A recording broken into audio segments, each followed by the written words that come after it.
ലോകം ഇന്ന് വലിയൊരു യുദ്ധത്തിന്റെ നിഴലിലാണ്. ഇറാനും ഇസ്രായേലും തമ്മിലുള്ള സംഘർഷം അതിന്റെ ഏറ്റവും ഭയാനകമായ ഘട്ടത്തിലേക്ക് കടന്നിരിക്കുന്നു.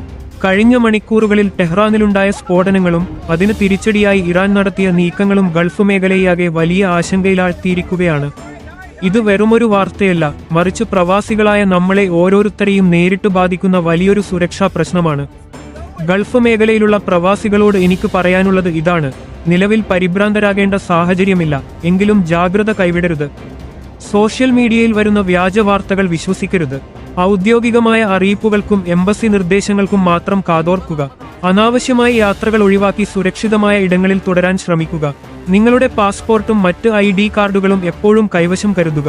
നാട്ടിലുള്ള കുടുംബങ്ങളുമായി നിരന്തരം ബന്ധപ്പെടുകയും നിങ്ങൾ സുരക്ഷിതരാണെന്ന് അവരെ അറിയിക്കുകയും ചെയ്യുക. അമേരിക്കൻ പ്രസിഡന്റ് ഡൊണാൾഡ് ട്രംപ് സൂചിപ്പിച്ചതുപോലെ വരും ദിവസങ്ങൾ അതീവ നിർണായകമാണ്. അടുത്ത 4 ദിവസത്തിനുള്ളിൽ യുദ്ധം കൂടുതൽ രൂക്ഷമാകാൻ സാധ്യതയുണ്ടെന്നാണ് അന്താരാഷ്ട്ര നിരീക്ഷകർ വിലയിരുത്തുന്നത്.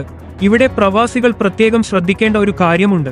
സൗദി അറേബ്യ, ഖത്തർ, UAE തുടങ്ങിയ രാജ്യങ്ങളിൽ അമേരിക്കയുടെയും ഇസ്രായേലിന്റെയും സൈനിക ക്യാമ്പുകൾ നിലവിലുണ്ട്. ഇറാൻ ആദ്യം ലക്ഷ്യം വെക്കാൻ സാധ്യതയുള്ളത് ഇത്തരം കേന്ദ്രങ്ങളെയാണ് എന്നതുകൊണ്ട് തന്നെ ഈ രാജ്യങ്ങളിലുള്ള നമ്മുടെ സഹോദരങ്ങൾ അതീവ ജാഗ്രത പാലിക്കേണ്ടതുണ്ട്. യുദ്ധം കൊണ്ട് ആർക്കും ലാഭമില്ല. ഇതിന് 2 വലിയ വശങ്ങളാണുള്ളത്. ഒന്ന്, നിരപരാധികളുടെ ജീവൻ പൊലിയുന്നു എന്നത്. ആയിരക്കണക്കിന് ആളുകൾക്ക് ജീവൻ നഷ്ടപ്പെടുമ്പോൾ അത് തകർക്കുന്നത് ഒരുപാട് കുടുംബങ്ങളെയാണ്. രണ്ടാമത്തേത് സാമ്പത്തിക നഷ്ടമാണ്. എണ്ണവില കുതിച്ചുയരുകയും വിമാന സർവീസുകൾ തടസ്സപ്പെടുകയും ചെയ്യുമ്പോൾ ഗൾഫ് രാജ്യങ്ങളുടെ സാമ്പത്തിക അടിത്തറ ഇളകും. ഇത് നമ്മുടെ നാട്ടിലെ സാധാരണക്കാരുടെ ജീവിതത്തെയും പ്രതികൂലമായി ബാധിക്കും. യുദ്ധം വിതയ്ക്കുന്നത് കണ്ണീരും ദാരിദ്ര്യവും മാത്രമാണ്. ഈ യുദ്ധം എത്രയും പെട്ടെന്ന് അവസാനിക്കട്ടെ എന്നും ലോകത്ത് സമാധാനം പുനഃസ്ഥാപിക്കപ്പെടട്ടെ എന്നും നമുക്ക് പ്രാർത്ഥിക്കാം.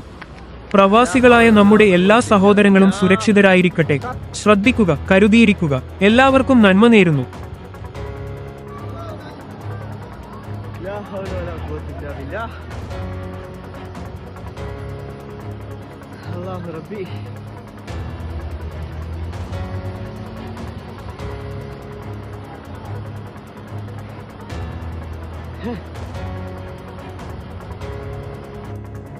ഇവിടെ മൊത്തം അടിച്ചു എടാ, എന്റെ വണ്ടി കുലുങ്ങി. ഇവിടെ അമേരിക്കൻ ബേസ്